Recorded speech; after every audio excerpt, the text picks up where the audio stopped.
Greetings and welcome to the Seattle Law of One podcast. Today's episode is about the veil of forgetting.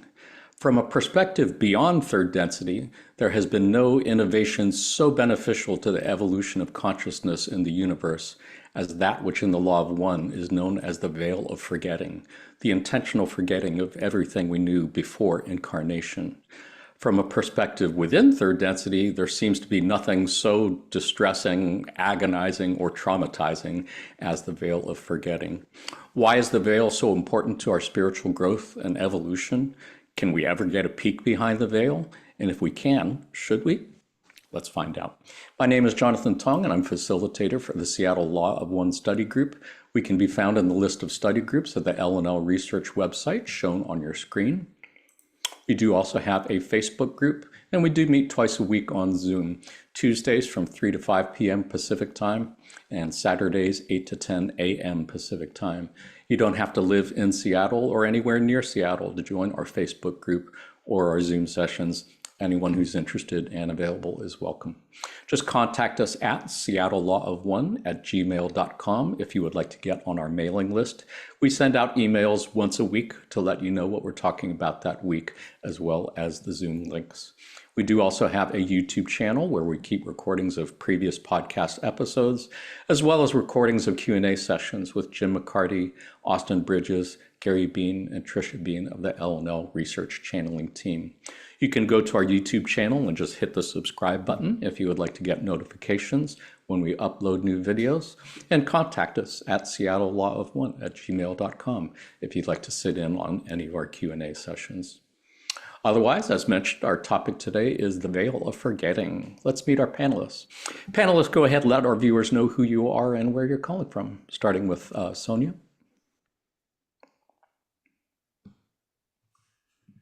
Oh, Sonia, your mic is muted. Whoopsie. Hey, I'm Sonia calling from Olympia, Washington. So excited to be joined with you all today. We're so excited to have you back on. Welcome. And Chase? My name is Chase Holden. I'm hailing here from Orange County, California, originally from Wichita, Kansas, and I'm thrilled to be here today. Nice. We're thrilled to have you on. Thank you both so much for making time to be here. As always, want our viewers to know that none of us here are experts or authorities on the Law of One. We are just normal people like you, having conversation about things of spiritual nature that seem important to us. Anything we say could be wrong. You're welcome to disagree with anything or everything that any of us say. If you are already familiar with the Law of One and the entity known as Quo, you might want to skip ahead to the chapter on what is the veil of forgetting. Otherwise, for those who are new to the Law of One, you can think of the Law of One as a set of spiritual teachings based on the understanding that all is one and that one thing is love. More or less everything else we say today could be considered some variation of that central statement. All of the reading passages that we're looking at today came to us through a process called channeling. Channeling is a form of telepathic communication between humans and entities such as angelic beings, extraterrestrial beings, spirits of deceased, higher self, inner planes entities, and so on. You could say that a channel serves as a mouthpiece for other entities to speak through. And in this case, those entities would appear to be of extraterrestrial origin. There are two types of channeling that have been developed by our friends at L&L Research. Trance channeling is when the channel is in a trance state, meaning they're subconscious or unconscious as if asleep, meaning they are not aware of what words are coming out of their mouth. This is how contact was made with the entity known as Ra back in the early 1980s. Conscious channeling is when the channel is in a conscious but deep meditative state, meaning they are only somewhat aware of what words are coming out of their mouth. This is how contact was made with the entity known as Quo, starting in the early 1980s, or in the mid-1980s and up to present day. Who is Quo? You can think of Quo as a group entity made up of three social memory complexes: Ra at 6th density, Latui at 5th density, and Hatan at 4th density. You can think of the social memory complex as a planetary consciousness. It would be as if the entire human population of Earth was merged into one group mind or group consciousness. You can think of densities as different levels of consciousness or different levels of reality, since those two things are closely intertwined. Imagine, if you will, that the elements of earth, fire, water, and air have some primitive form of consciousness, as many indigenous peoples have said for a long time that they do. You could think of that as first density. You can think of second density as the level of consciousness of plants and animals. Clearly a quantum leap above and beyond the consciousness of what we would call inanimate matter. You can think of third density as the level of consciousness of humans or cetaceans like whales and dolphins. Again, a significant quantum leap above and beyond the consciousness of plants or other animals. You can think of fourth density as the level of consciousness of social memory complexes, again, as if the entire human population was merged into one single group consciousness, a significant quantum leap above and beyond the consciousness of an individual person. You can think of fifth density as whatever would be a comparable leap beyond that, beyond fourth density, and you can think of sixth density as whatever would be a comparable quantum leap above and beyond that. Suffice it to say, the entity known as Quo appears to be a group entity made up of three planetary consciousnesses: Ra at sixth density, Latui at fifth density, and Hatan at fourth density. First contact with Quo was made by the L&L research channeling team in 1986, almost 2 years after the end of the Ra contact in 1984, and they have been channeled every month since then, up to and including present day, by the L&L research channeling team. You can find transcripts of those channeling sessions in the L&L research conscious channeling library shown on your screen. So, having said all of that, let's take a look at a couple passages on what is the veil of forgetting. In session 85 of the Ra Contact, question 19, Ra said, "The primary veiling was of such significance that it may be seen to be analogous to the mantling of the earth over all the jewels within the earth's crust. Whereas previously all facets of the Creator were consciously known, after the veiling, almost no facets of the Creator were known to the mind. Almost all was buried beneath the veil." And on April 2nd, 1995, Quo said, "The veil of forgetting is a phenomenon which is occurring and is utilized only within the third density, so that a choice of paths might be made at this point in the evolutionary path. Thus, the existence of a divided mind, that which is conscious and that which is below or subconscious, is possible only with the veil of forgetting in place, which occurs, as we have mentioned, only within third density." I just think it is so fascinating that they would say the veil of forgetting is really kind of like a mantle, a layer of earth that's been laid over the earth, concealing all these gems and jewels underneath, and think of it as a divider between the conscious and the subconscious mind. And that becomes part of the spiritual journey to try to explore what's found underneath there. I just find that super fascinating. Sonia, do you have any thoughts on anything here? Yeah, I think it is interesting too what Ross says here. It's like almost like they're saying that there's, this illusion's created now in a way. Yeah, it is. As they have said, the entire third density is an illusion. And it's fascinating that third density apparently is the only density that has the veil. Any thoughts on this, Chase? Anything to add?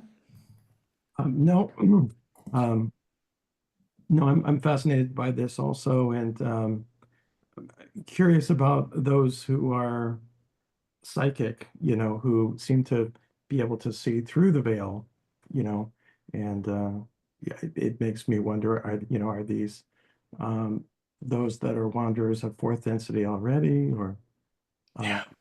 you know? Yeah, it reminds me of a passage I read a few years ago, I think, where they said something to the effect that each of us pre-incarnatively planted jewels just beneath a level of consciousness, so that with just a little bit of effort, a little bit of digging, we might find some jewels of love and wisdom that might help us better understand what we're doing here and why we're here. And I think that's just a beautiful visual that I think of often. The choice of paths, it's probably worth noting to go back to that density slide we were looking at. Third density is known, as you can see, it is often referred to as the density of choice in channeling sessions, because apparently, in order to graduate or move onward from third density to fourth density, you have to make a choice of either the path that is called service to others or the path that is called service to self. Service to others, meaning that you are thinking of others before yourself. They have likened it to just instinctively giving someone else the larger half of a sandwich. Whereas on the service to self path, in order to move on to fourth density, you have to be at least 95% service to self, meaning you're spending roughly 95% of your waking hours only thinking about yourself and how to gain more power for yourself, and never thinking about anyone else more than, say, 5% of the time. So that is kind of the choice that they are referring to at the end of or in the quote passage that is there. If anyone is interested in learning a little bit more about densities, we did have a podcast episode 21 where we spent the whole time looking at all of those densities and the differences between them. Check it out if you're interested. Otherwise, did you guys have anything else to say about that slide, these passages, before we take a look at something else? Cool. Let's take a look then at a couple of passages on why the veil of forgetting. In session 50 of the Raw Contact, Ra said, "Let us give the example of the man who sees all the poker hands. He then knows the game. It is but child's play to gamble, for it is no risk. The other hands are known. The possibilities are known, and the hand will be played correctly, but with no interest.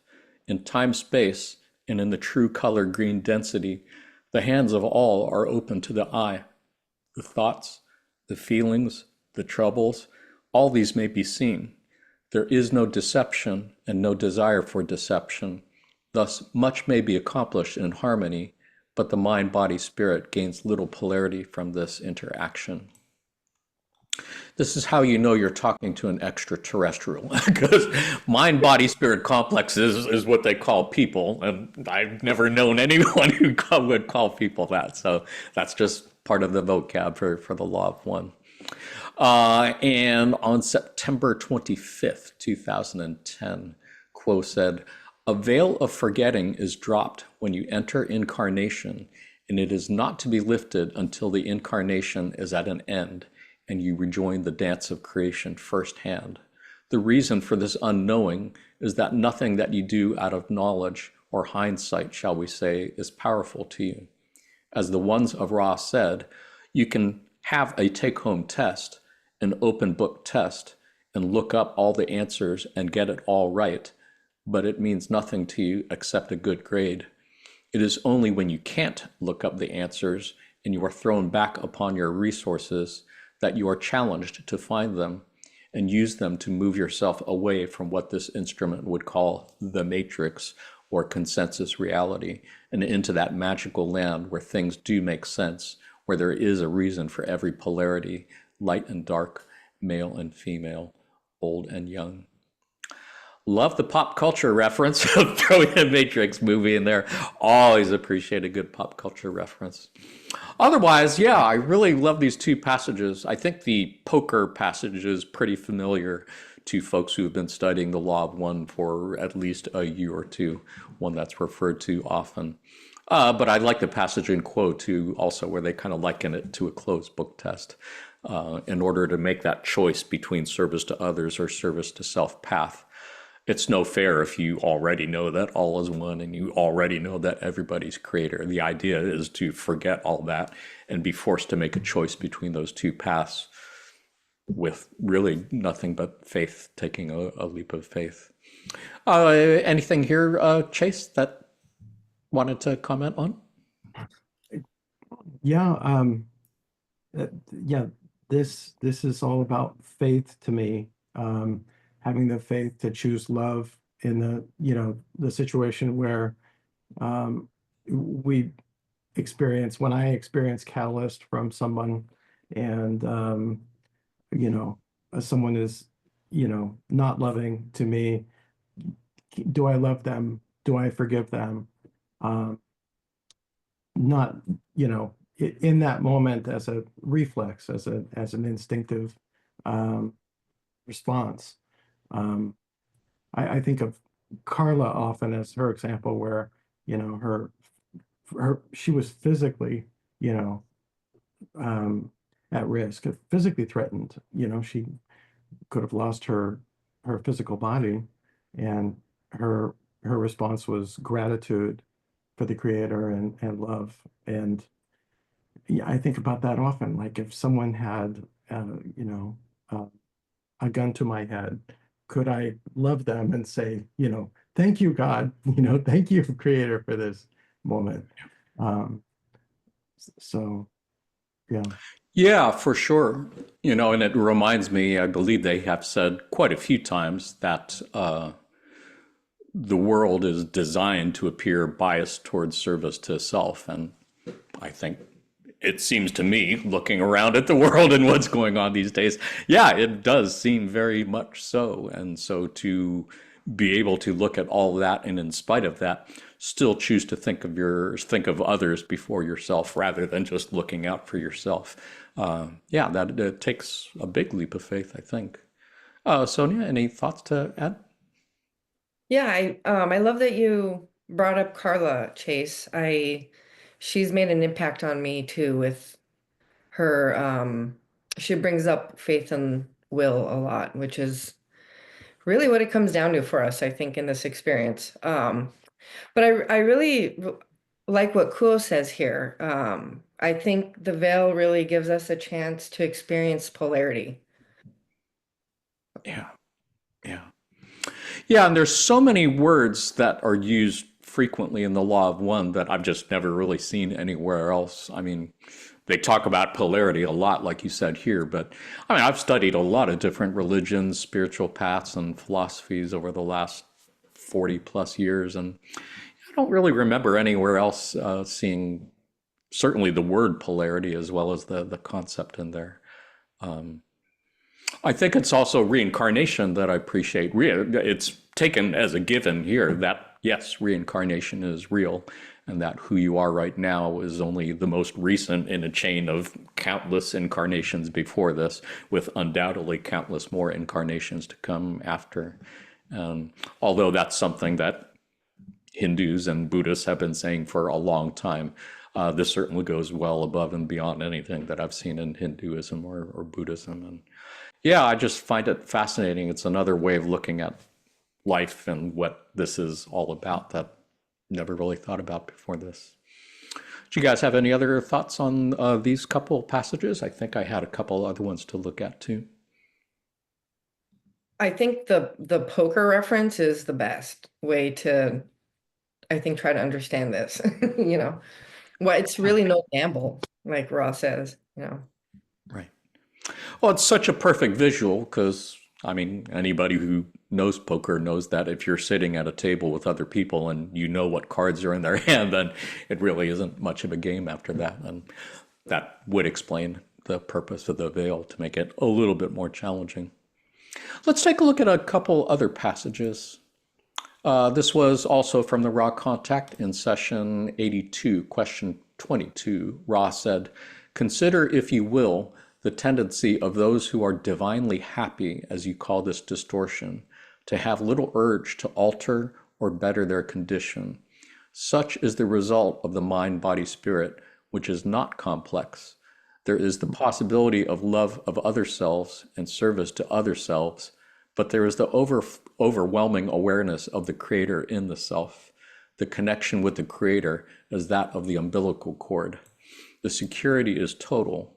Therefore, no love is terribly important, no pain terribly frightening, no effort therefore is made to serve for love or to benefit from fear. Questioner, it seems that you might make an analogy in our present illusion of those who are born into extreme wealth and security. Is this correct? Ra, I am Ra. Within the strict bounds of the simile, you are perceptive. I don't think I've seen the word simile used anywhere since my high school English classes. It's like raw contact is, they often use so many vocabulary words that I'm either not familiar with at all or haven't heard in a long time. And I just find that fascinating. But again, here, though, the metaphor for, yeah, people who are born into extreme wealth and security certainly don't see any need to change that. And anyone who's really happy with their life probably isn't feeling a great motivation to change anything in their life in particular. Sonia, any thoughts on anything here? Yeah, I imagine without the veil, our progress would be really slow. And um, I I like the part here with the security is total. I think, what there's no reason to yearn for love and connection and to really find all the real, like the heart of the meaning of these things. I think if you're already feeling the security in total. So Yeah. Well, it seems so foreign to me, at least having been in third density for a while now.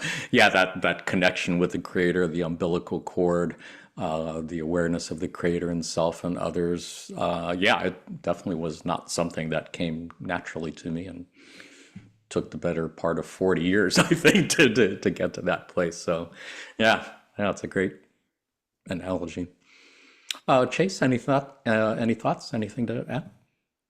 No, just that it seems to say thank you for pain and trauma because that gives us the ultimate,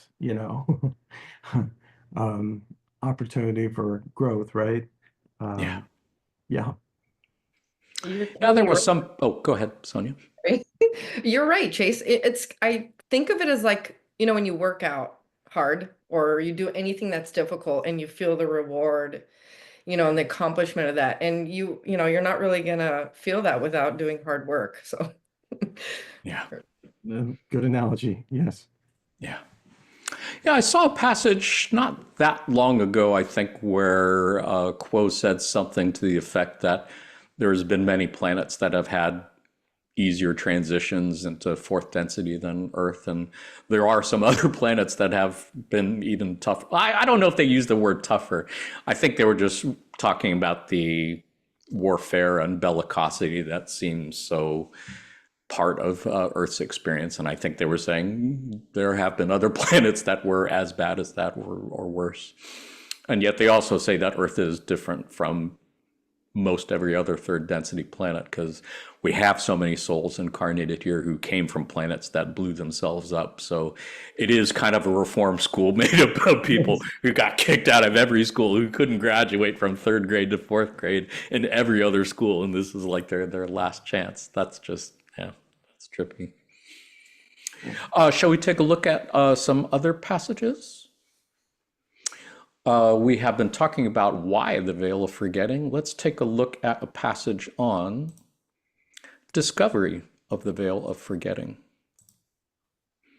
This is from May 28th, 2023, and Quo said, "We call this a gift because those entities who existed prior to this veiling, though the love may flow freely and each other's self may reflect the face of the Creator back to self with ease and without any contention, there was an insignificant experience for each entity, for there was no other mode of being.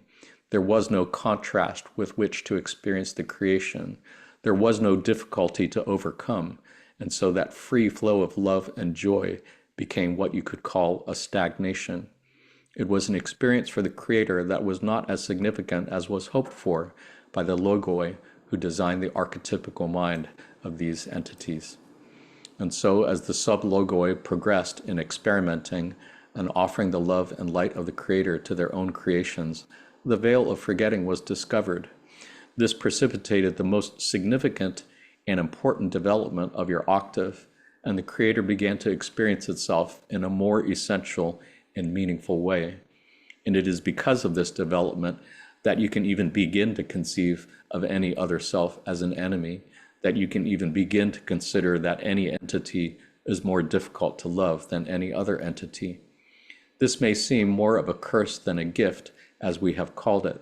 However, it is because of this challenge presented by the veil of forgetting that the love discovered within such a state became significant and struck to the heart of the Creator, because this love was found without the knowledge of the Creator. And so it was a new discovery within the creation, and this is the experience the Creator desired. And it is this desire that spawned the creation, the reason the Creator cast itself out and created what you experience as the creation, so that this essential experience could be discovered as if it were new, as if it were fresh. Such a beautiful passage, and I cannot emphasize enough that this passage and all the other passages we're looking at came to us through the process of channeling. So the person who was saying these words, in this case, was in a deep meditational state, and they really didn't know what words were coming out of their mouth. They were trying to make telepathic contact with this entity who they believed to be of extraterrestrial origin, and just trying to say the words as they were given to them, as they were receiving them. So it probably understood what they were saying to finish one sentence and might have had an idea of how to start the next sentence. But beyond that, I mean, they had no idea what the final product was going to look at. So I just find this fascinating, especially the part in the second paragraph. It was because of the veil that you can even begin to conceive of any other self as an enemy, that you could even consider some entities to be harder to love than others. I just find that so fascinating, since it's so easy to do that in third density. And I guess that's part of the closed note test. If you already knew that they were creator and that everyone was the same, then it really wouldn't be such a difficult challenge to do. And here we are. Any thoughts on this, Chase, on this passage? I love this passage. Yeah. I'm curious. Well, maybe I should save the question and for later. But I was curious if either of you had experiences of glimpses through the veil, so to speak. That's a great question. Yeah, I believe we do actually have a few passages coming up on penetrating the veil. So maybe we can save the discussion for that part. But yeah, I would assume that's something that a lot of our viewers have thought about, if they have not done already, since there are many ways to get a peek behind the veil. Did you have anything to add, Sonia? Any thoughts on this passage? Cool's words are so beautiful. I don't have anything to add to it. But I love the part with that explains how it struck to the heart of the Creator, and this love was found without the knowledge of the Creator, and it was, this entire reason the Creator cast itself out and created what you experience as a creation. I mean, so beautiful, all of this. Yeah. Yeah, and again, there's words here in this passage that, if you're not familiar with the law of one, are probably confusing, as far as logoi and sublogoi and archetypical minds and all that stuff. Logos is kind of the word they use for different levels of consciousness in the creation. You could think of a logos as a galaxy, and a sublogos as a solar system. And actually, I might be getting the terminology messed up on that one. I always get confused myself between like what constitutes a logos or sublogos. But you could think of the whole creation of the universe, of the whole Big Bang, as the Creator wanting to understand more about itself. And so everything that we see as the Big Bang and the formation of the universe was, you could think of as the Creator sending sparks of itself out into the creation to learn and explore and find more. That's what they call this octave, would be like this whole universe as we are experiencing it. And the idea that before the veil, the Creator just wasn't really satisfied with the experiences that it was getting, because everybody knew everything already. And it was only in the process of somewhere down the line they decided to try out putting this veil down to separate the conscious mind from everything in the subconscious. And the Creator was apparently happy with that, because now they discovered that, oh, okay, now people can actually be separate from the Creator, and people can actually do what we would consider evil, horrific things to other entities, to explore the extremes of both the light and the dark. I guess you can think of it that way. Or we can pretend to be separate from the creator, but in reality, it's impossible. So, yeah. Right, right, right. And it Yeah, takes a big leap of faith, I think, to be able to see it that way. Were you to say something, Sonia? I just think it's funny from this perspective here in third density, that the free flow of love and joy became what you call a stagnation.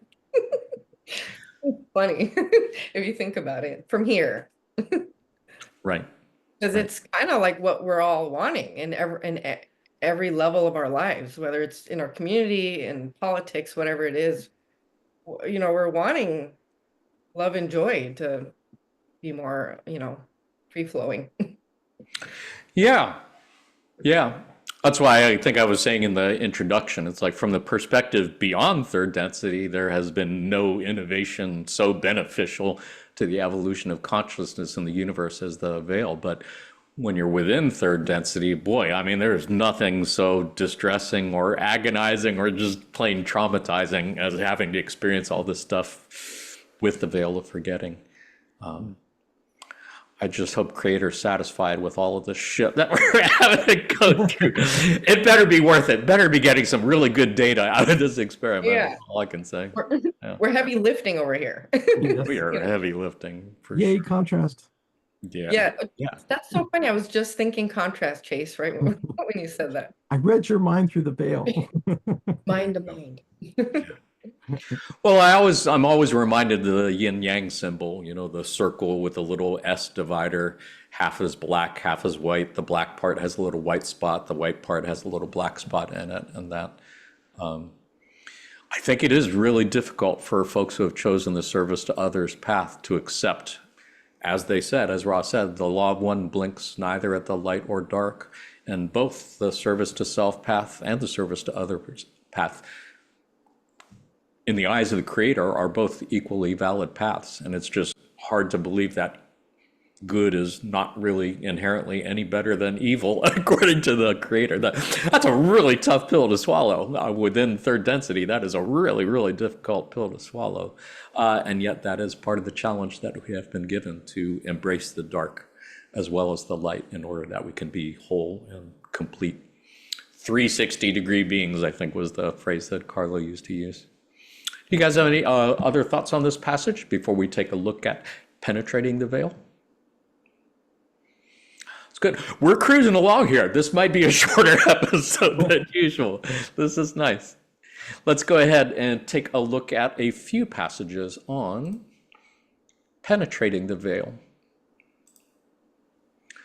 On April 18th, 2006, Kuo said, and this has been edited for brevity, "The purpose of third density experience is not to penetrate the veil of forgetting or to know anything of a worldly nature at all, but there are times when it naturally comes to us, or to remember details of a past life, or to get an impression concerning the background of that entity that we are, that has come into incarnation in this lifetime.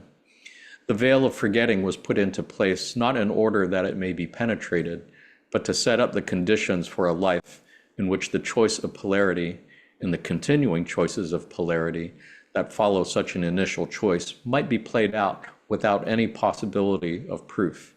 The choice of service to self or service to others polarity is intended to be made against the backdrop of unknowing, so that one must literally take a leap of faith in order to choose how to respond to the catalyst of everyday life. In each situation where there is a decision to be made that has ethical overtones, the whole point of that veil of forgetting is to clear the canvas of any paint except that which you wish to apply in the present moment. Your choices, then, are made very cleanly, not because you feel there was karma from this or that previous lifetime, or because of any other fact that you feel that you have come to know, but because, by faith, you wish to choose your manner of being in a way that expresses your heart's desire." Just another great visual, another great metaphor here. That whole thing about the canvas, the whole point of the veil is so that you can start with a clean canvas, not have paint carrying over from previous incarnations or anything like that. I just find that super fascinating. Any thoughts on this, Sonia? I'm with you. That really stood out to me, the canvas part here. And Kuo always never fails to give such a beautiful picture and something that we can really understand from here as veiled beings. But I really like this last part here. Where is it? Oof, I'm mixing up my notes. Oh no, So it's there. no test. Right. The part here with the by faith that you wish to, oh gosh, I lost my spot. Here we go. That last sentence. Wish to choose your manner of being. Yes, there you go. Yes. Which you wish to choose your manner of being. To me, it's like you're building this inclination, right? This like these biases. Mhm. And you know, without the veil, we know everything. There's really no reason to build these things. So I think there's a lot of benefit to have the veil here. For sure. Yeah. Chase, any thoughts? Yeah, I agree with Sonia that yeah, um, yeah, thanks to the veil, we have this opportunity to make real meaningful choices and build biases. Um, it it's hard to imagine, isn't it, to think, imagine having the transparency of every incarnation that we've ever had just right there. Everyone we've ever met and, knowing every interaction we've ever had through, millennia, it's kind of mind-blowing to think what it would be like without that blank slate, to just have it would seem overwhelming, perhaps, to me. For sure. It would definitely be more than my tiny little brain can handle. I should add that this passage is definitely, as far as I can tell, conveying the idea that the veil is not meant to be penetrated. It's there for a reason. Yeah. But I think it's fair to say there are other passages where they have not necessarily said that and said that there are a great many jewels to be discovered from looking behind the veil and not necessarily discouraging people from doing it. There are many different ways to do it. I mean, there are past life regressions, hypnotherapy, dream work, psychic readings, or, I mean, I would say even reading these channeling transcripts is really a little bit like being able to see some of the answers to the test, because without what we're seeing in these transcripts, wow, would have no idea that any of this stuff was happening. So I would think just reading through this stuff in a way is a bit of a peek behind the veil as well. So I don't know. This might be a good question. Time for Chase's question. What were you? Have you yourself had any sort of psychic reading or past life regressions, Chase? Yes, I have, and I was really curious about you guys too. Um, One of the things that I noticed, you I think one of the ways that the veil is so helpful is with relationships where, we may have one relationship with someone in our lives in this life that was a completely different type of relationship in another life, which would be very strange in if you think about it in certain ways. Maybe your your your child was actually your parent or um your mate, your significant other was um a family member. That would kind of mess things up a lot, you know. So um Depending which state you live in. Yeah. right. Yeah, and this would be a great time to give a shout out to the work of Dr. Michael Newton, who wrote a couple books, Journey of Souls and Destiny of Souls, that I believe Carla and Jim were both quite familiar with and have supported. And a lot of folks in the Law of One community, myself included, have read those books of people who have gone through hypnotic regressions and recounted details of what happens in between incarnations as you're planning the next incarnation and such. And yeah, for sure, that is another bit of a peek behind the veil, I would say. Yeah, absolutely. Yeah. Um, I'm curious about you guys. Have you also had glimpses um, through the veil? Yes. Yes. I have. I held off on it for quite a while because I did feel like it was kind of like cheating, kind of like looking at the answers in the back of the book. So I kind of held off on it for a while. But there did come a point, I think a couple of years ago, where I had some questions that I really wanted some answers to. And I did try hypnotic regression, didn't quite work out so well. I think I had a hard time going deep enough to get answers that I felt were coming from my higher self. That's what I was trying to do in that time. And I believe there was another psychic reader who I believe was recommended to me by Sonia and Ragnar, who did give me a reading, told me a little bit about some past lives that, yeah, I thought it was interesting. Probably not the kind of thing I feel like sharing in this particular forum. But In yeah, this I did find it, world, yeah, right, for sure. Yeah. right. And I don't regret it. I don't feel like that was a bad thing to do, but I would say it's probably raised the level of responsibility I have now to act in accordance with the path that I've chosen since I have a few more answers than I did before. A Did little it bit more bring you knowledge. peace to have that kind of validation? I found it helpful. Yeah, I think it confirmed things that I already had kind of suspected. And I think there are still quite a few things that I have kind of inferred about specific lessons that I came here to learn and things that seem to be carryovers from previous incarnations. I remember Quo said something to the effect that you don't really need a psychic reader to tell you about the lessons you're carrying over from past lives. Just look at your present incarnation and just look at the things that seem to be recurring lessons in your life. And that pretty much tells you everything that you need to know. And I have found that to be the case. I've definitely seen recurring lessons in my life. How about you, Sonia? Any good stories or experiences that you can share? Yeah, I've had experience with this same psychic and on two occasions. Definitely very helpful. Helped me piece various things together throughout my life. I would say it helped me kind of level up my seeking and kind of helping me refine more, I would say. Leveling up, I think, is a good way to put it. I think that's true. Given a little bit more knowledge to work with, so now you're kind of needing to level up to that level. It's great. I love it. I love it. For me too, I when I feel like I've met someone where there's an emotional charge that seems, a little more than just random or casual.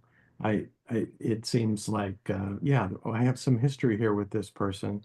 Um, and, but yeah, especially people close, very close to me, relationship wise, who, um, I felt, almost energy to the extreme, as far as emotion. I just thought, my God, whatever I had was big. It was very, very big.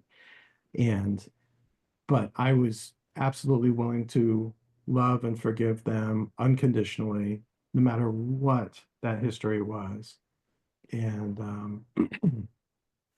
and then after that point, it was like, okay, now I have permission if I want to if, find out what if I want to peel back the mystery a little bit and see. And I was um, you know, I was able to go to a psychic also who was extremely helpful, and I found it so validating. It was like, yes, I've already forgiven, these people who are close to me anyway. It doesn't matter what it was, but I'm very, very curious because it that emotion is so strong, I would find it so validating. So I'm so glad I did that.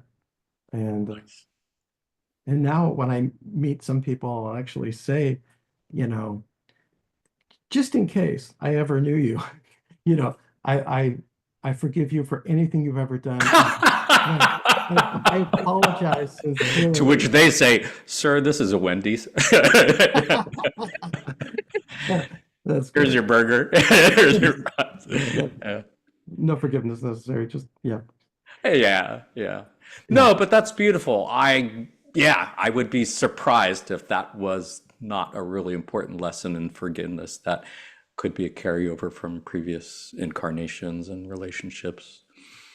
I think I meant to say, and I forgot, that in those Journey of Souls books by Michael Newton, they talk a lot about soul groups, and they talk a lot about groups of souls who tend often to incarnate together, but in different configurations. Like you said, could be friends, parents, family members, whatever, whatever. So, yeah, I would think that's really helpful. And I don't think our friends in the Confederation would discourage anybody from doing that. I think. yeah, yeah. I've had situations where I just saw someone and just knew immediately she was my mom. I just meeting for the first time. It was that strong a feeling. So, and yeah, it can be strange when that person is very, very, very young, much younger than I am, and or Sir, this is a Wendy's. Yeah. But thanks, son. Yeah, yeah, it's a great perspective. Any other thoughts on this passage before we take a look at another one? Um, no, but I did want to say my daughter on several occasions has told me she's been my mom before. oh, that's Oh, beautiful. Yeah, she says things often where I'm like, whoa, the veil must be thinning, you know? that's nice. That is so cool. How did you feel about that when she said that? Not surprised That's because awesome. she's, I feel like she's my teacher more than I'm her teacher at this point. So Yeah, I, I definitely get old soul vibes from her. So I'm sure we've done many, many incarnations together. yeah. As long as she never tries to ground you. She has threatened me once. I'm like, okay, relax. Okay, chill out. That was last incarnation. This is this incarnation. Exactly. Yeah, that's great. Well, let's take a look at a passage where Ra notes what they see as the best way to penetrate the veil.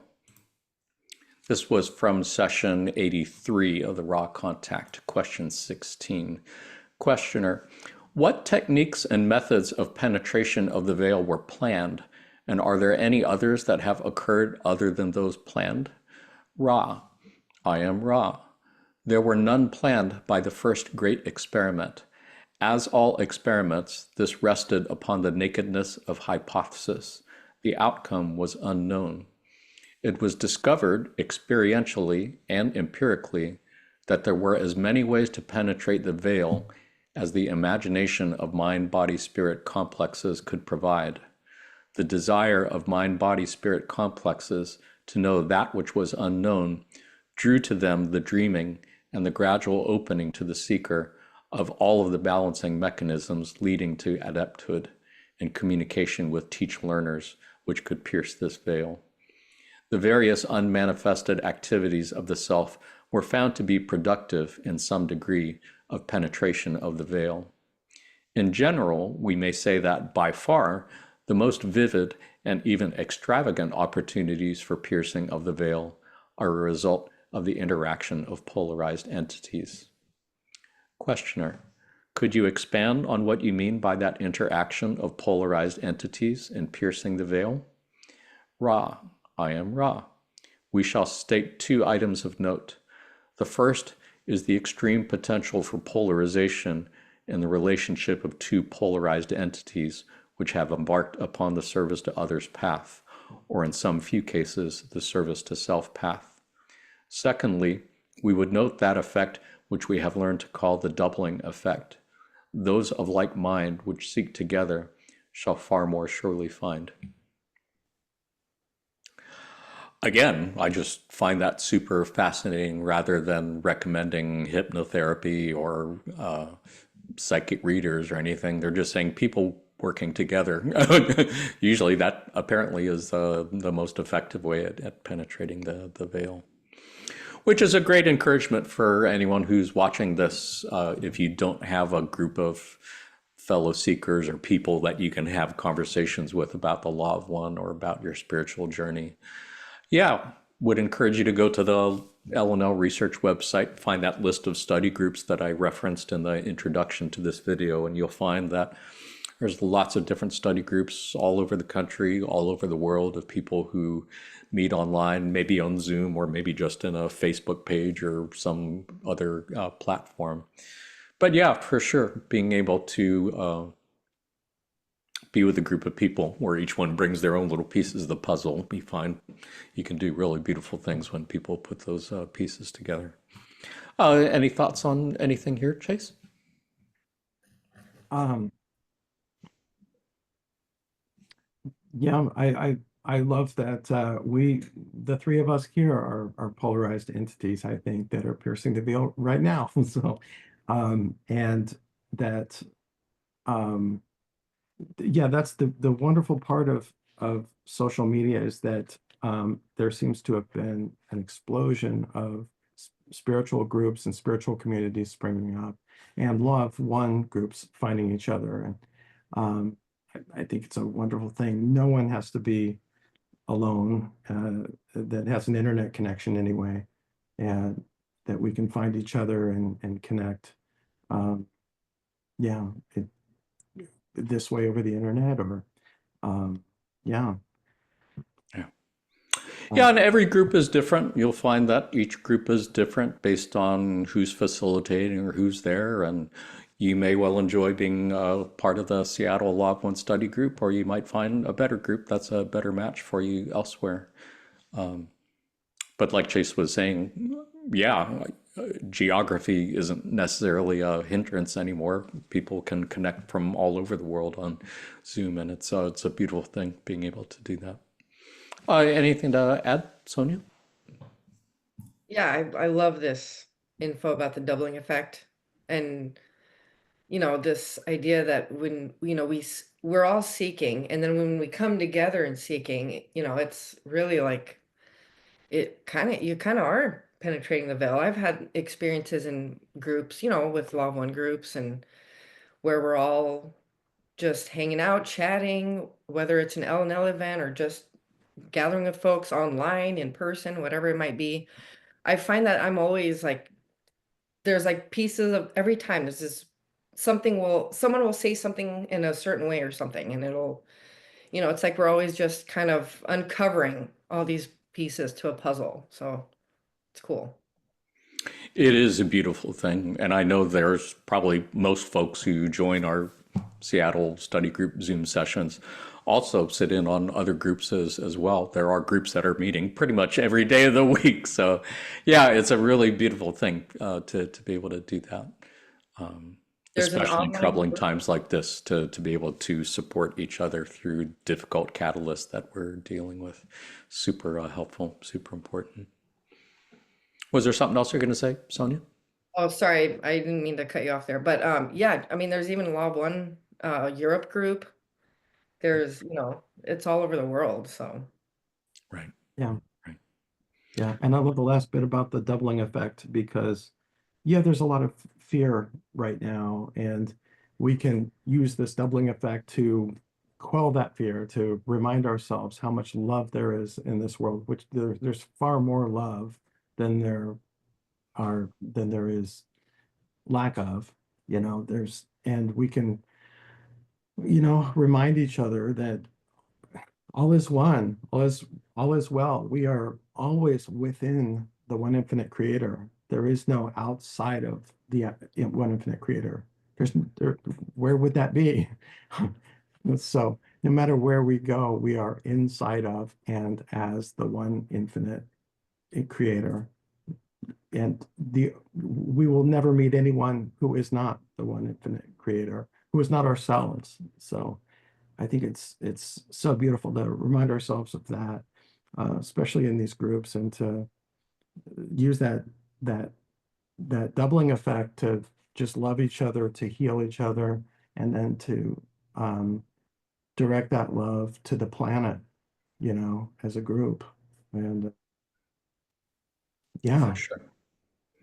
Yeah, I think it has been said more than a few times that that was the main mission for wanderers, for souls who came here from fourth or fifth or sixth density to answer the calls of help from third density. We came here specifically to lighten earth energies, to add our own light, to help the planet through this transition to third to fourth density. And so being able to remind each other that, yes, everyone is the creator, everyone is you in another body. Sometimes we need those reminders. And doubling effect goes nice for the meditation too. In the Seattle group, we always do a 20-minute Gaia meditation for Mother Earth. So the group of us who are there, we all blend our vibrations together and use that doubling effect to intensify the light that we're sending out to Mother Earth and to all creation, to all souls.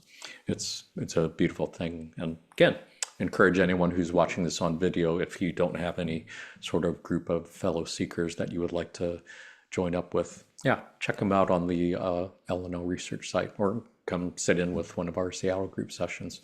We would love to have you. You guys have anything else to add on this screen before we change the screen to look at something else? no, I'm so grateful that you do that in the Seattle group, Jonathan. It's wonderful, that meditation, that healing. It's beautiful. Yeah, I've visited your site, your group many times, and yeah, I'm grateful. Yeah, me too.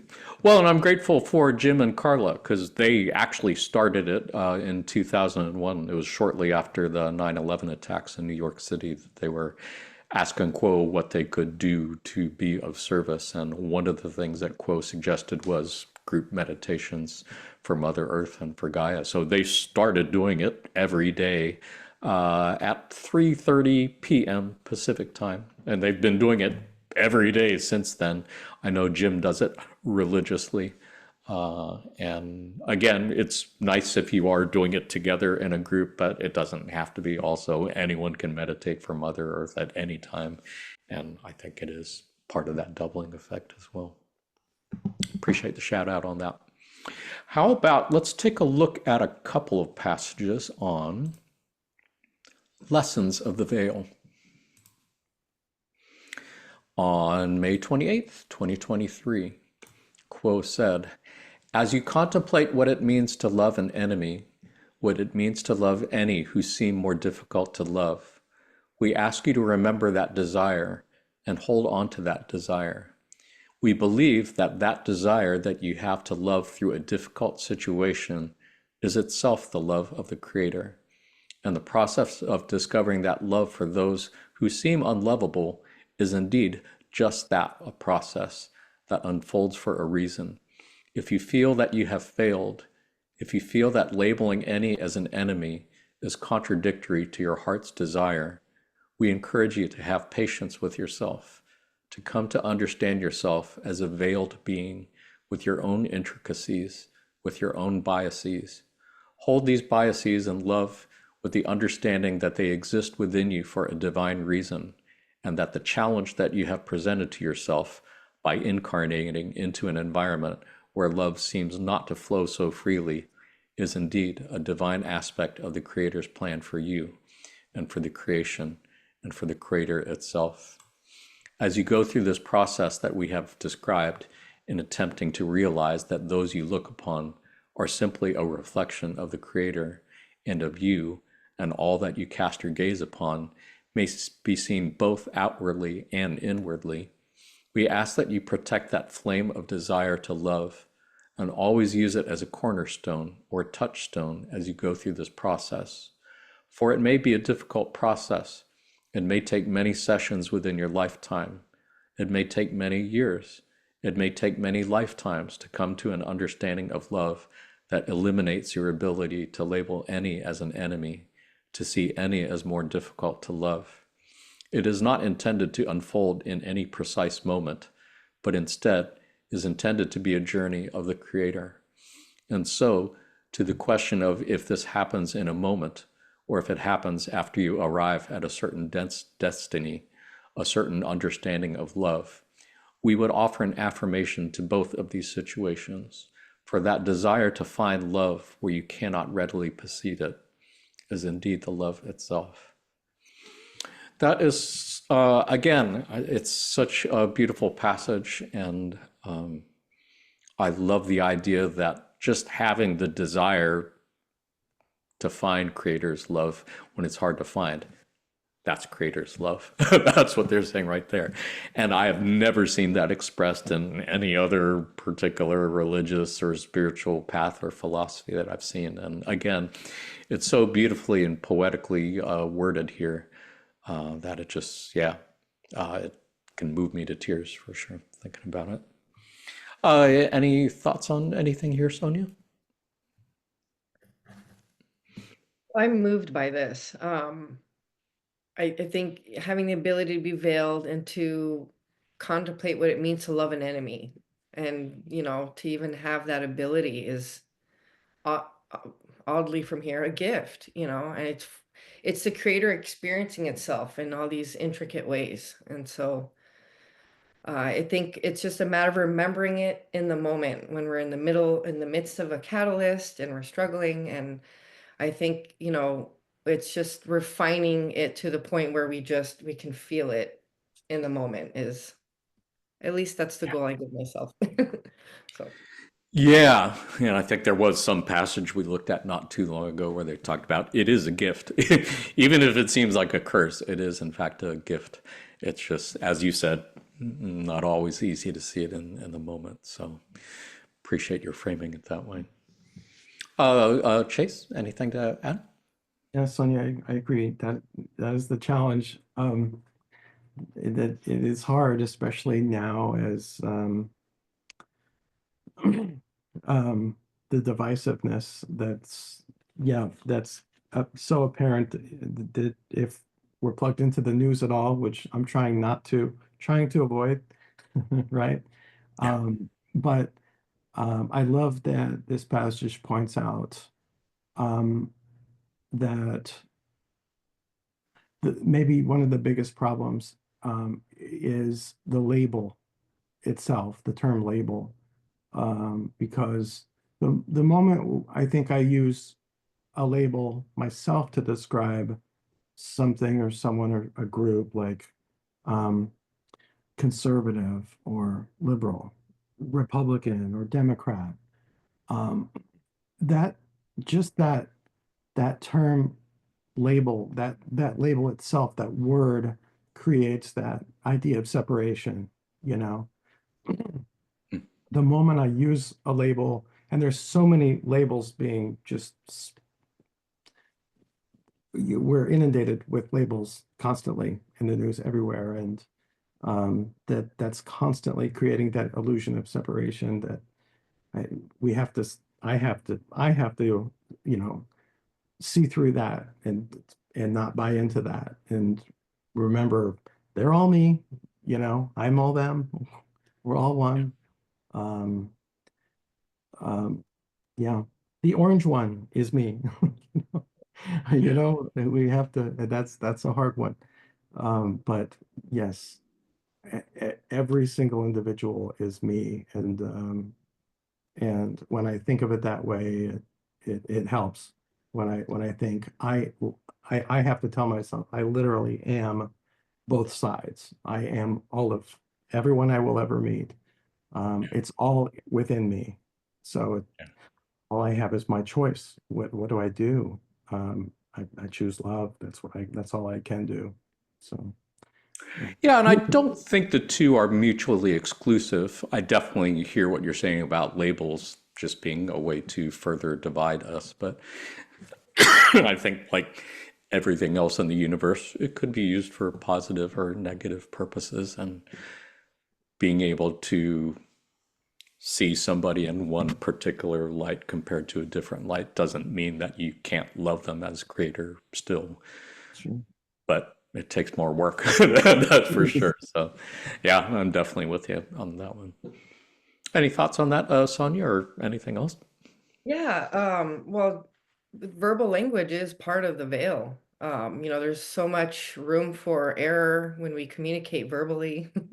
And outside of third density, telepathy is normal. So, and like stated earlier, I think it was by Kuo, I don't remember, but how everything's known, when the poker hand's known, everyone knows there's no deception, everything's known to everybody. So, it's another lesson to challenge ourselves, really, to like, I find myself, there are times where I'll get hung up on words, and we know the news channels use buzzwords a lot, right? These words. And so it's really like challenging myself to really try to understand someone's heart of what they're trying to say.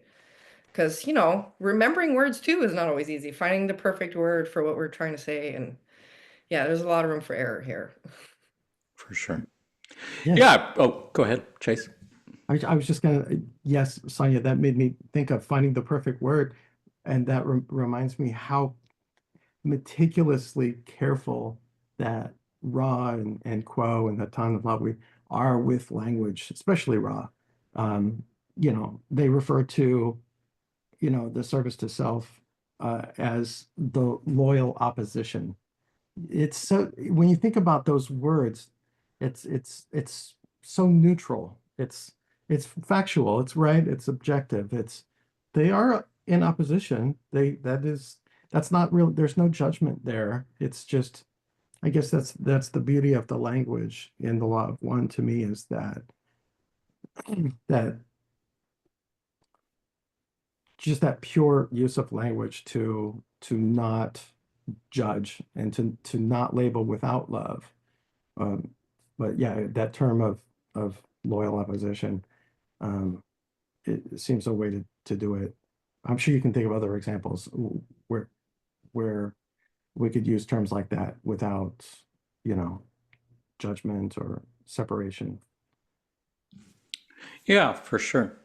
For sure. Well, and you could say service to self and service to others. Those Yeah, are labels sure, that we're putting on sure. people or things too, Yeah, which may or may not be helpful depending on what you do with it. yeah. I appreciate. I was thinking about what Sonia was saying about telepathy, and I was remembering some passage that I read a while ago. So I'm probably not going to be stating this real accurately, but I think Quo said something to the effect that the bodies that we have incarnated into on Earth, the reason why they chose these particular features, and I think including the opposable thumb, was specifically to make it harder to communicate telepathically. They want this logos, this part of the universe, this part of the creator, chose intentionally to make it harder for us to communicate telepathically so that we would have to use words, which would, as you said, really create circumstances with likelihoods of misunderstandings. Again, just to make it more difficult, more challenging in order to love others as creator and others as selves, to be able to see beyond the words and the misunderstandings. That again is fascinating and infuriating all at the same time, apparently. Did you guys have any other thoughts on this passage before we look at one last passage, I think? Sounds good. Let's see. This is from May 23rd, 2009. And Quo said here, this has been edited for brevity. When you choose within the veil of forgetting to turn towards love, to live love, and to be love, you have done so against resistance. And in meeting and working with this resistance, you have tempered your soul and have done the work which you came to do. Each time that you act in faith to enlarge love and to be its witness and its messenger, you lighten the consciousness of the planet as a whole. And it was for that you came, my brother. Mhm. I think it was Sonia who said something about resistance training or something earlier. Do you want to elaborate on that here, Sonia? Uh, yeah. Yeah, I mean, It's like a workout. I think being veiled and experiencing polarity and all this contrast, and you're working out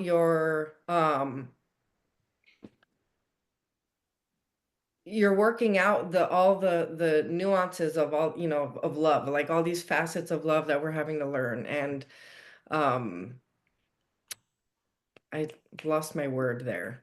Speaking of words. Well, I think you used heavy lifting as Heavy. an example later on. It's like, yeah, that's true. With the veil of forgetting, this really does feel like heavy lifting. It is a real big lift to look at some entities that seem to be unlovable and to love them in spite of it. It can be a heavy lift at times. Or at least for me, it feels that way. It's a, Chase, any thoughts? Or Sonia? sorry, I'm good. Chase, any thoughts? Yeah, I agree. Yeah, we have to exercise our love muscle, right? That muscle, that reaction, that reflex, so that yeah, I think it gets easier the more I, the more I do it, right? The more we choose love, the more it becomes the go-to reflex of just, we yeah. Yeah. Muscle Yeah. memory. Yeah, it is like a muscle, like anything else. It takes exercise to strengthen it and maintain it. And yeah, for sure. I think that's a great way to look at it in this density. Anything to add, Sonia? I love this second paragraph. It just every word in the right place. Each time that you act in faith to enlarge love and to be its witness and its messenger, you lighten the consciousness of the planet as a whole. So beautiful. Also, it's a good reminder. It gives us meaning to, um, the challenges we see, and, when we act in faith and when we take these leaps, you're not just helping your own path, whatever, you're really helping the everyone here, the planet itself too. Yeah. Yeah, it's a beautiful thing. And I am reminded yet again that this would appear to be a message that came to us from entities which would appear to be of extraterrestrial origin, which, if you're not weren't really thinking along those lines before, is probably a pretty big pill to swallow. And I mean, it reminds me, usually whenever we hear about UFOs or aliens or extraterrestrials, it's usually in kind of a fear-based threatening way, as in we have to defend ourselves from aliens who wish us harm. And I just find it beautiful that whenever I read these channelings, these apparent communications with apparent extraterrestrial entities, there is never any sense of fear or something negative or bad.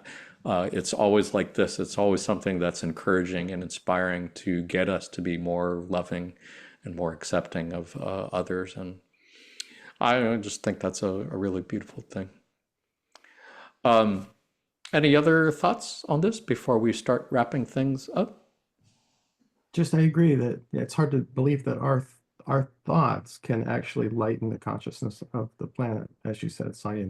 That's a beautiful thing to think. My just whatever I'm thinking in the privacy or so-called privacy of my own mind is somehow affecting the planet at scale. That's kind of mind-blowing to think.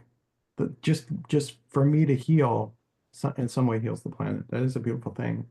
Yeah, but you. It is for sure. And they have said in other passages and other sessions that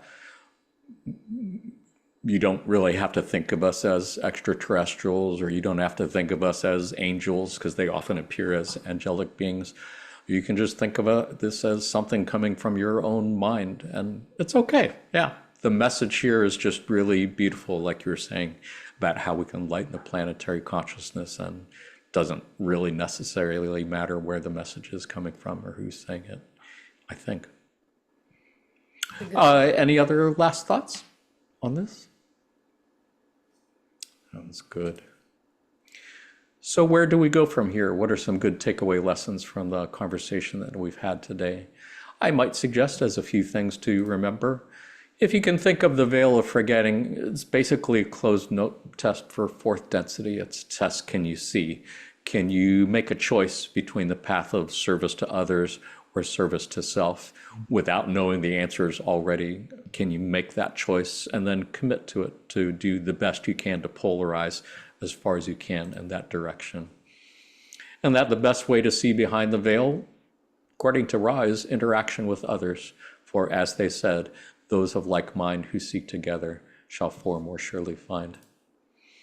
And that seeking the Creator's love, in fact, that is Creator's love. That's it. You found it. The very act of seeking Creator's love is, in fact, the best way to think of Creator's love. And that the veil of forgetting, in many ways, is like resistance training. It gives you some good exercise to make you a spiritual badass by the time you come out the other end of it. Chase, any takeaway lessons of your own you'd like to add, or any last thoughts, reflections on this? I was thinking, this made me think of a quote passage from, I have it here on my thing, from 1996, January 21st. For each of you is the universe. You are looking out at a world that is actually interior. Such is the illusion created by flesh. So beautiful. You could just meditate for the rest of your life on that one, for sure. Appreciate that. Sonia, any takeaway lessons of your own you'd like to add, or any final thoughts, reflections on this before we have a pop quiz? Thank you for saying that, Chase. That was beautiful. Yeah, you know what? We're working out, we're doing hard work. Just remember that the moment contains love. It's just a matter of seeking it. Be patient with yourself. And I just know that when all of this is over, we're just all going to hang out and laugh about it all and party it up, and we'll get to rest some. So, Indeed. Right on. And if you do it right, they said Earth, when seen beyond when not caught up in the middle of third density, Earth is the best party in town, they said. Awesome. In spite of all appearances to the contrary. But I guess that would be the art of living, to have fun at the same time that you're doing this kind of work. Yeah, sounds good. So why don't we go ahead and wrap this up with a pop quiz.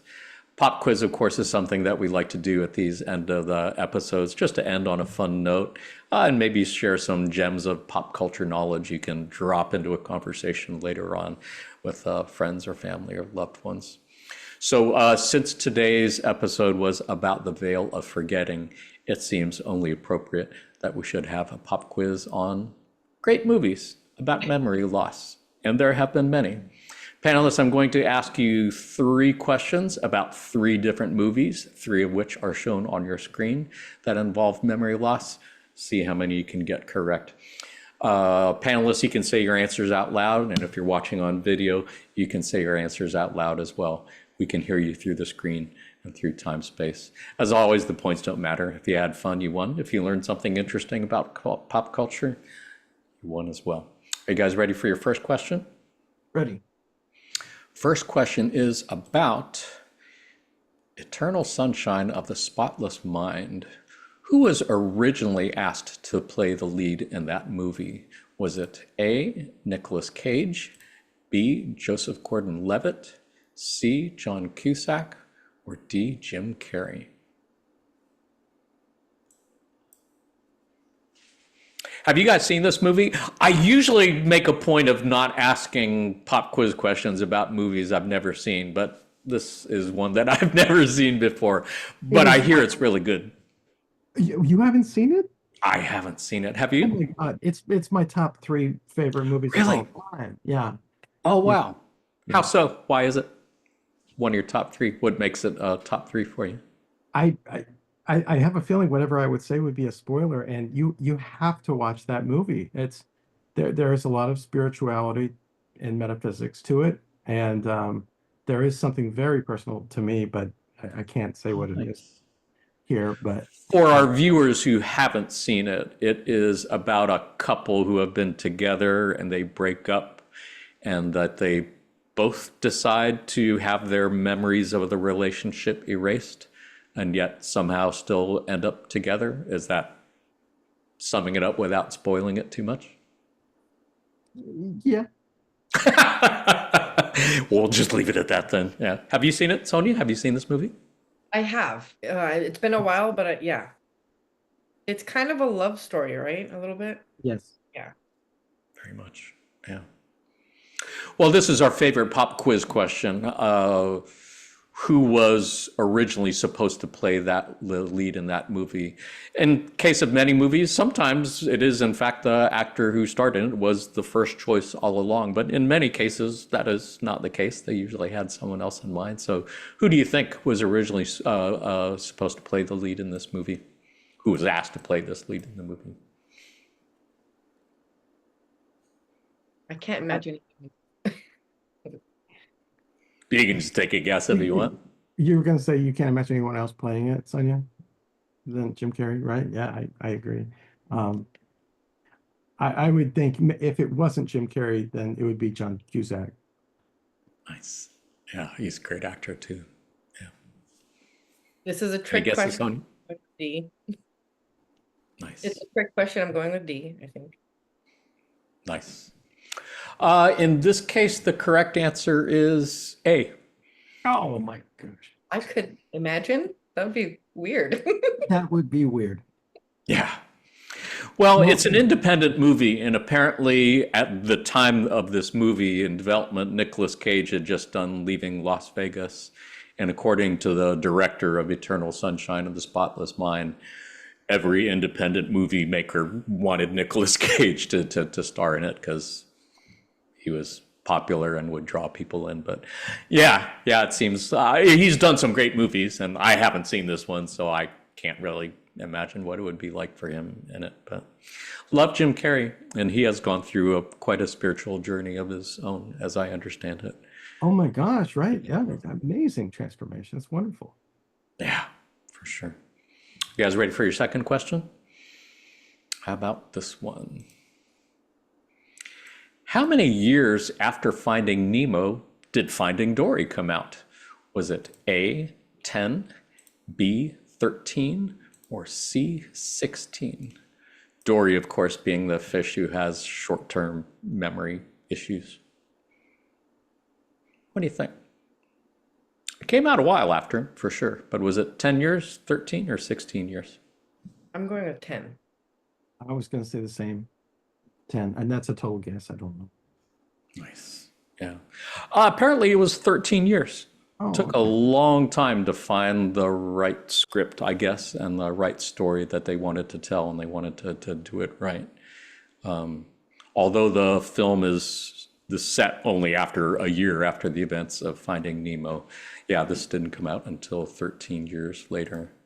Ellen DeGeneres, of course, famously came out as gay in 1997, both in her sitcom Ellen, as well as the cover of Time magazine. And yeah, for those of you who remember, that was pretty much the first time somebody had come out publicly as gay who was like starring in their own network TV show. So that was a pretty big deal, and it definitely changed the way LGBTQ folks were represented in the media after that. So as much trouble as she may have gotten into in recent years, you gotta still give her credit for opening the door that way for so many.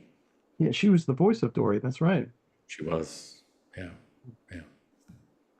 And that was a great movie. Did you guys see Finding Dory? It was a beautiful movie. Love Yeah. it. I cried a few times in there. It's really touching, and it's really beautiful, her journey to find her parents, in spite of not being able to remember anything that happened more than 2 minutes ago. Yeah. Are you ready for your last question?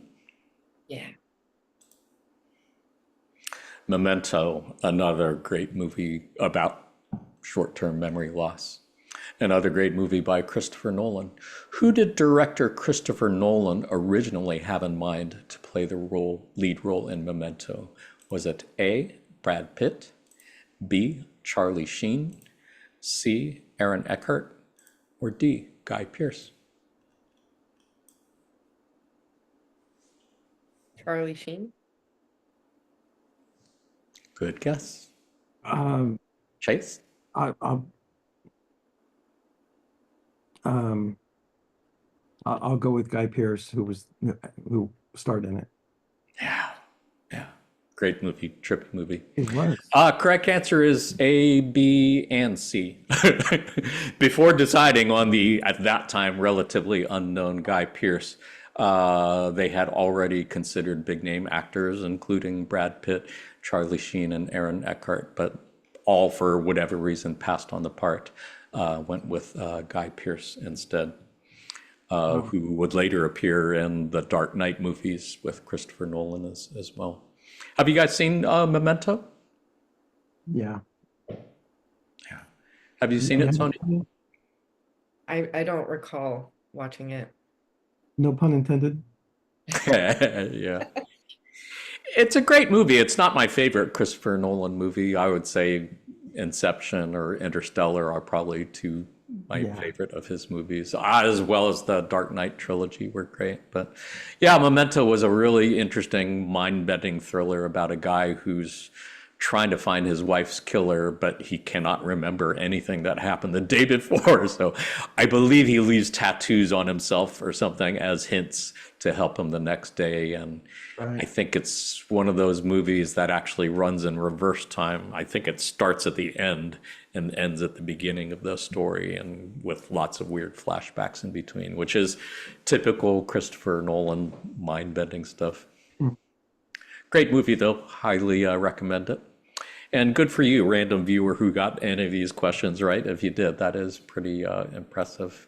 So, once again, you have squandered another 2 hours of your preciously short incarnation fucking around with the Seattle Law of One study group. Panelists, I want to thank you for being here and thank you for all you've done and continue to do in service to others. To all our friends at L&L Research, thank you for all you've done and continue to do in service to others. To you who are watching this on video in the near or distant future, thank you for all you've done and continue to do in service to others. We are sending you our love light and we are receiving yours. Until next time, in the love and light of the one infinite creator. Adonai, namaste.